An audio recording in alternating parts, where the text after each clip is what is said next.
प्यारे छात्रों एवं छात्राओं, कक्षा 12 की भौतिक विज्ञान के इस पीरियड में आपका एक बार फिर स्वागत है। आज हम परावर्ती दूरदर्शी के विषय में जानेंगे।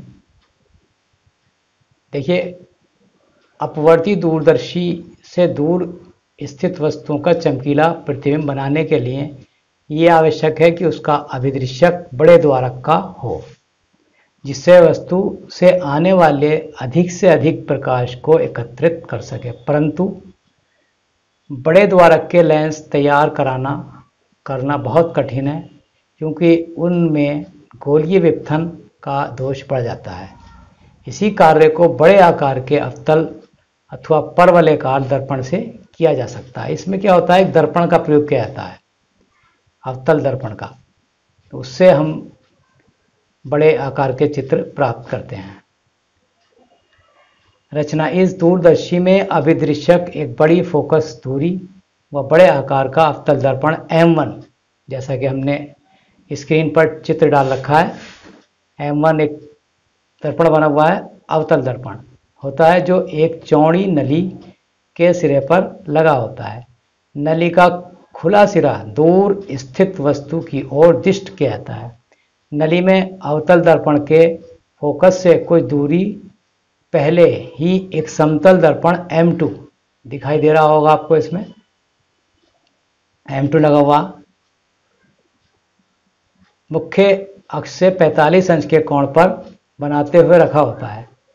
दूरदर्शी नली की बगल में एक पतली नली में छोटी फोकस दूरी व छोटे द्वारक का लेंस E लगा रहता है, जिसे नेत्रिका कहते हैं। प्रतिबिंब का बनना: अवतल दर्पण M1 दूर स्थित वस्तु AB से आने वाली किरणों को अपने फोकस पर केंद्रित करता है, परंतु ये किरणें फोकस पर केंद्रित होने से पहले समतल दर्पण पर पड़ती हैं। समतल दर्पण M2 इन किरणों को परावर्तित करके AB का वास्तविक प्रतिबिंब और छोटा व उल्टा प्रतिबिंब A' बनाता है।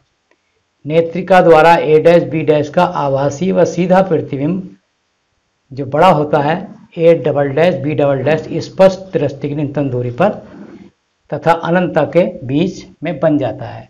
यदि प्रतिबिंब A', नेत्रिका के फोकस तल में हो तो अंतिम प्रतिबिंब अनंतता पर बनेगा।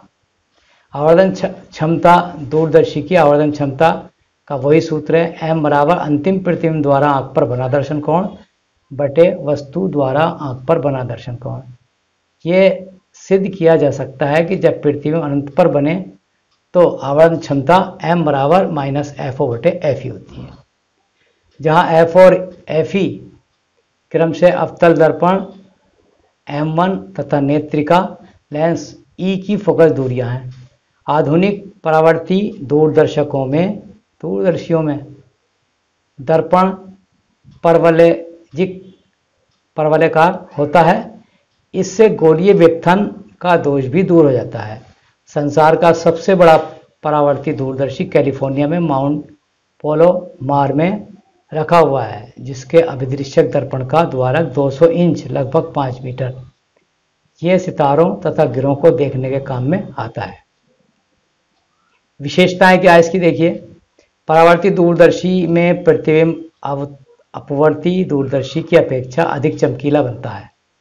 नंबर 2, परावर्ती दूरदर्शी से बने प्रतिबिंब में वर्ण विपथन का दोष नहीं होता, जबकि अपवर्ती दूरदर्शी में बने प्रतिबिंब में यह दोष होता है।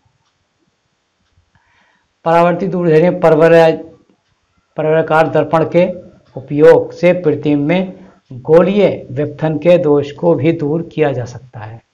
चौथी बात क्या, दूरदर्शी के अभिदृश्यक का द्वारक बड़ा होना आवश्यक है, परंतु बड़े द्वारक के लेंस का ढालना कठिन है, क्योंकि जब गर्म कांच ठंडा होता है तो उसमें विकृति आ जाती है, जिससे प्रतिबिंब भी विकृत हो जाता है। दर्पण द्वारा बने प्रतिबिंब पर कांच के भीतर की विकृति का कोई प्रभाव नहीं पड़ता, क्योंकि परावर्तन की क्रिया में प्रकाश कांच के भीतर प्रवेश नहीं करता। एक बात नोट करने की है इसमें, खगोलीय दूरदर्शी में अभिदृश्यक लेंस, बड़ी फोकस दूरी तथा बड़े द्वारक का होना तथा नेत्री का कम फोकस दूरी और कम छोटे द्वारक का होना चाहिए, अर्थात दोनों लेंसों की फोकस दूरियों में अंतर अधिक होना चाहिए, जिससे यंत्र की आवर्धन क्षमता अधिक होगी, प्रतिबिंब अधिक स्पष्ट चमकीला होगा। परावर्तित दूरदर्शी की उपयोगिता। परावर्तित दूरदर्शी की उपयोगिता में हम निम्नलिखित पॉइंट दे सकते हैं। नंबर 1, परावर्ती दूरदर्शी में प्रकाश का अवशोषण बहुत कम होता है, जिससे प्रतिबिंब अधिक चमकीला बनता है। नंबर 2, परावर्ती दूरदर्शी में बड़े द्वारक का अभिदृश्यक दर्पण प्रयुक्त करते हैं, जिससे प्रतिबिंब अधिक चमकीला तथा स्पष्ट होता है। परावर्ती दूरदर्शी की विभेदन क्षमता अधिक होती है। परावर्ती दूरदर्शी में वर्ण विपथन का दोष नहीं पाया जाता। परावर्ती दूरदर्शी परवलयाकार दर्पण का अभिदृश्यक प्रयुक्त करके गोलीय विपथन के दोष को दूर किया जा सकता है। और नंबर 6 है, परावर्ती दूरदर्शी अधिक उपयोगी तथा सस्ते होते हैं। तो इन सारे चीज़ों को देखते हुए ये एक महत्वपूर्ण यंत्र है जिसका हम उपयोग करते हैं। तो आज के पीरियड में बस इतना ही। इसको अपनी कॉपी पर नोट कर लें और इसका चित्र बना लें। Thank you.